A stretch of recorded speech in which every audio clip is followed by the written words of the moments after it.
Developing tonight, new reaction to Democratic delegates being awarded by games of chance. The latest to the benefit of Democratic frontrunner Hillary Clinton. On Saturday, Mrs. Clinton won the Nevada caucuses, with one precinct requiring a tiebreaker to pick the winner. This is not the first time we've seen this. This one, however, was done by drawing cards. She pulled the ace of clubs and beat Senator Sanders.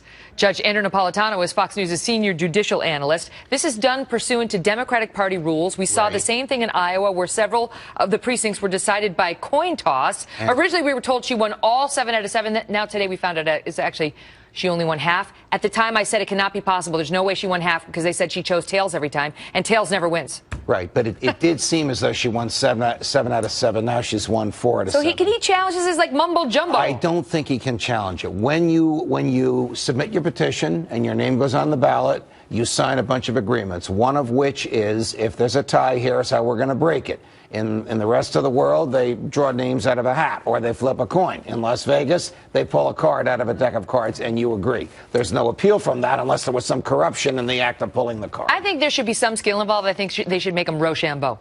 That would be much more fair. At least you got a fighting chance. Right. All right, I want to ask you, first of all, what General Michael Hayden just said about Hillary Clinton's emails. You know, General Hayden and I have disagreed on a lot of things, but nobody knows more about the way the NSA works and about the way the Internet works and about the way you secure information on the Internet than General Hayden.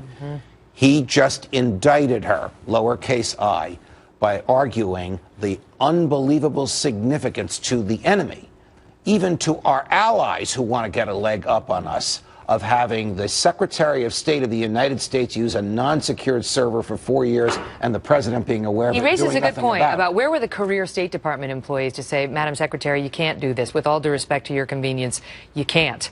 Where was the White House? On the subject of Hillary Clinton, she gave an extraordinary interview to CBS's Scott Pelley last week. Here's part of it. Jimmy Carter famously said, "I will not lie to you." Well, I have to tell you, I have tried in every way I know how, literally from my years as a young lawyer all the way through my time as Secretary of State, to level with the American people. You talk about leveling with the American people. Have you always told the truth? I've always tried to. Always. Always. Some people are going to call that wiggle room that you just gave yourself. Well, no, always tried to. No, I mean, always Jimmy Carter said, "I will never lie to you." You know, you're asking me to say, have I ever? I don't believe I ever have. I don't believe I ever have. I don't believe I ever will. I'm going to do the best I can to level with the American people.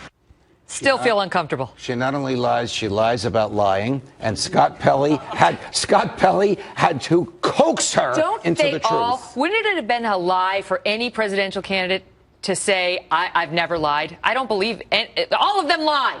But for her to say, I try to tell the truth, what the heck kind of an answer is that? It was more like, I try.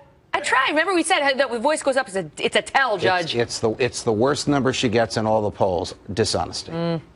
It's a tough question. Great to see you. We'll be right back.